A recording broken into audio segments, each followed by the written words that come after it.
ख्रिस्त में मेरे प्यारे भाइयों एवं बहनों, आज हम आगमन काल में प्रवेश कर रहे हैं।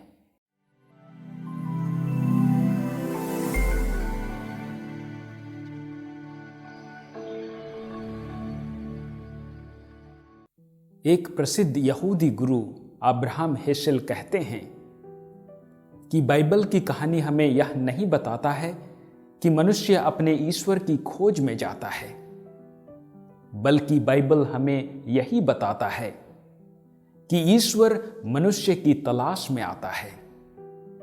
यह उत्पत्ति ग्रंथ में स्पष्ट रूप से हमें देखने को मिलता है।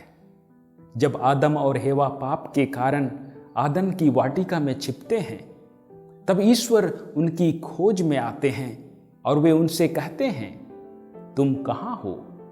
जब कभी हम भटक जाते हैं, तब ईश्वर हमारी खोज में आता है और वह हमसे कहता है कि तुम कहाँ हो, मेरे पास लौट आओ।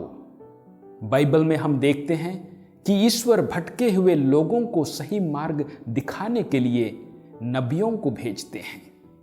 लेकिन जब लोग नबियों द्वारा दी गई प्रभु के वचनों को अस्वीकार करते हैं, तब ईश्वर ने स्वयं अपने इकलौते पुत्र को इस संसार में भेजते हैं।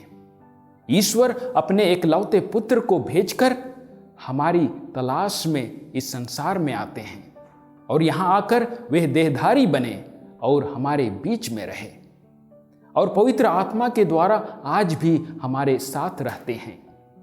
आगमन के काल में हम मसीह के आगमन को याद करते हैं, जो ना केवल 2000 साल पहले हमारे बीच आए, बल्कि आज भी हमारे दिलों के दरवाजे पर दस्तक देते रहते हैं और वह कहते हैं, देख, मैं द्वार पर खड़ा हुआ खटखटाता हूं।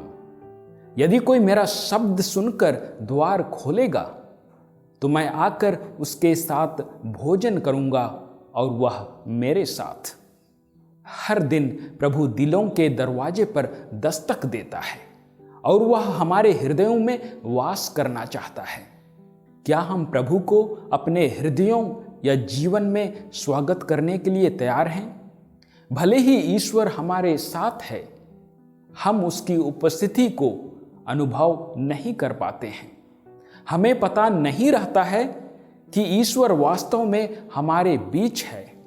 यही कारण है कि जब कभी हम यूखरिस्त में भाग लेते हैं, तब पुरोहित हमें इन्हीं शब्दों से अभिवादन करते हैं कि ईश्वर आपके साथ हो। वह यह नहीं कहते कि ईश्वर तुम्हारे साथ है, परंतु ईश्वर तुम्हारे साथ रहे, ताकि हम अपना ध्यान ईश्वर पर केंद्रित कर सकें और यह अनुभव कर सकें कि सचमुच ही ईश्वर हमारे बीच में है, वह हमारे साथ है। मसीह का आगमन हमें याद दिलाता है कि हम हताश या निराश ना होवें, बल्कि प्रभु पर भरोसा रखें, जो पृथ्वी पर न्याय दिलाने के लिए फिर से महिमा के साथ आएगा। पहले पाठ में नबी यिर्मयाह एक आदर्श राजा की आशा में प्रतीक्षा करते हैं, जो न्याय और सत्य के साथ शासन करेगा। दूसरे पाठ में संत पौलुस हमें याद दिलाते हैं कि जिस तरह ईश्वर ने हमें प्यार किया है, उसी तरह हम भी एक दूसरों को प्यार करते हुए एवं पवित्रता का जीवन व्यतीत करते हुए यीशु के आने की आशा में प्रतीक्षा करते रहें। आगमन काल हमें अपने जीवन को नवीनीकृत करने का मौका देता है। यह काल हमें पुराने स्वभाव एवं बुरे कर्मों को त्याग कर एक नया स्वभाव धारण करने के लिए आह्वान देता है। आगमन काल हमें मसीह को धारण करने के लिए निमंत्रण देता है। जब हम मसीह को धारण करते हैं, तब हम ईश्वर के प्रेम, दया, धैर्य और नम्रता में वृद्धि करते हैं और हम मसीह का रूप धारण करते हैं। इसलिए हम अपने दिलों को तैयार करें और अपने पापों के पश्चाताप के माध्यम से उन्हें शुद्ध करें। और यदि किसी के प्रति मनमुटाव है, तो उन्हें क्षमा प्रदान करें। इस तरह हम अपने हृदयों को ईश्वर के लिए निवास स्थान बना सकते हैं, जहां प्रभु यीशु हर क्षण हर दिन जन्म लेना चाहता है।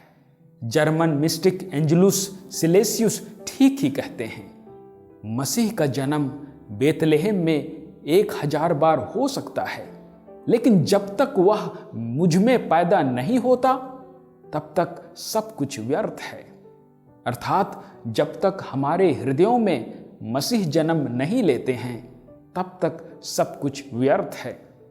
आइए आज हम प्रार्थना करें कि ईश्वर हमें पश्चाताप और क्षमा का उपहार प्रदान करें और हमें आशीर्वाद दें कि हम वास्तव में अपने जीवन को नवनीकृत कर सकें और हमारे हृदयों को ईश्वरीय प्रेम से भर दें, ताकि ईश्वर हमारे हृदयों में, हमारे जीवन एवं हमारे परिवारों में जन्म ले सकें। आमीन।